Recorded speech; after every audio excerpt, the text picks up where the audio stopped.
Happy Easter, my friends. I hope you have a wonderful long weekend ahead. You know, Easter is one of my favorites because of the healing component of Easter. And, I just wanted to share that with you if you're on a healing journey, to just think of the whole Easter. Easter would not have happened without Good Friday. And Good Friday was a day that Jesus was crucified. Now, Jesus was crucified because he was actually betrayed by someone who he loved. It was one of his own disciples that betrayed him. How many of us in our lives have been betrayed by someone we love dearly? And you're still probably carrying the pain of the betrayal, you're carrying the resentment, the hurt. Well, you know what's great about Good Friday, the story of Good Friday? Now, Jesus, when he was crucified or being crucified, he didn't say, I'm going to come back and haunt everyone and take my revenge. Instead, his message was, Father, forgive them, for they do not know what they do. There was a huge component of forgiveness, and that's so important in our own healing lives. So if you've been betrayed by someone you love, guess what? It's time you forgave them as well.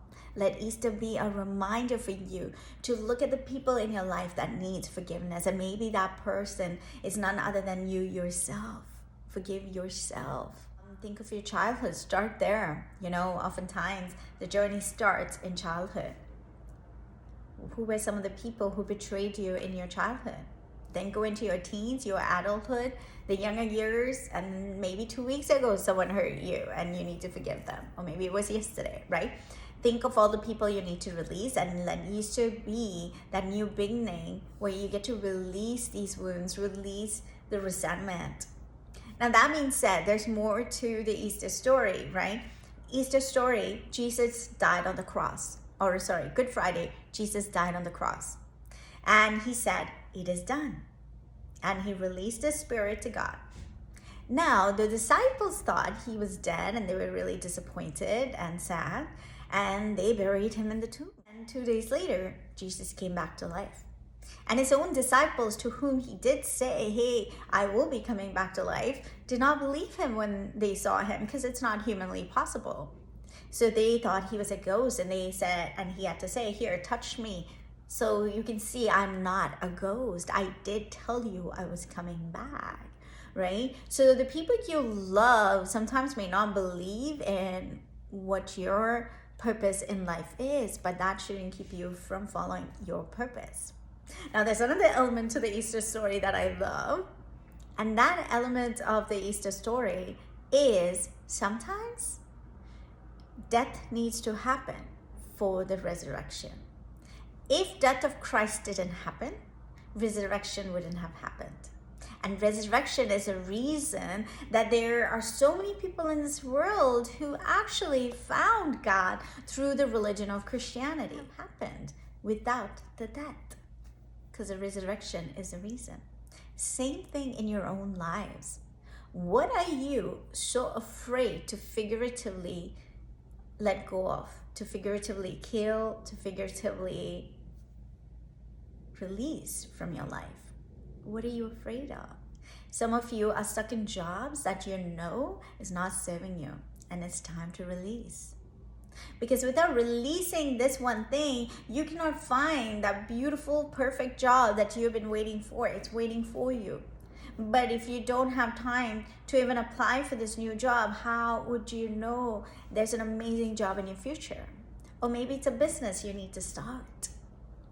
And how would you know what your business potential is if you don't release the old part of you, release that job you need to walk away from maybe? Or maybe for some of you, it's relationships that are not serving you. Remember, you become the 5 people you surround yourself with. So who are the 5 people in your life that you're surrounding yourself with? Maybe those relationships aren't serving your higher good. And what are the relationships that you need to release? Maybe it's part of you yourself. What are the parts of you that you need to figuratively kill, let go of?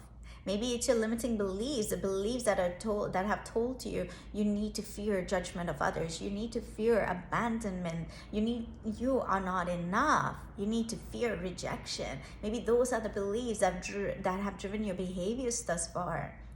So imagine if you could release those beliefs, reprogram the subconscious mind.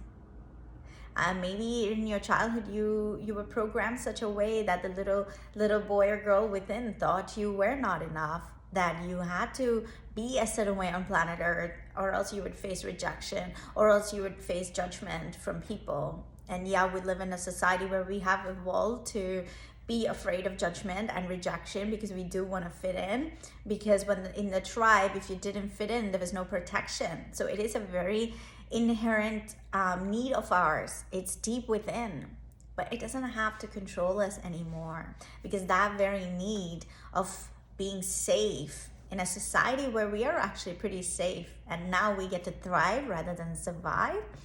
When you truly can release and let go of that old parts of you, only then and only then can you truly step into your highest calling.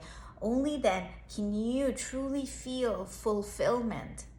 Because sometimes your highest calling, I love the movie Soul, because sometimes your highest calling might be to enjoy the beauty that is all around you, that the divine has created for you to enjoy, right? Maybe your purpose doesn't have to be huge. Maybe it is you walking in your kindness, doing small acts of kindness, or maybe you have a huge purpose. Either way, fulfillment is the key. Inner peace is the key, and you cannot find fulfillment or inner peace if you're not going to go on a journey of releasing the old you, of subconscious reprogramming, of rewiring your nervous system. And if you're like, I don't know what she's talking about, you can definitely book a complimentary call with me. We can go deeper.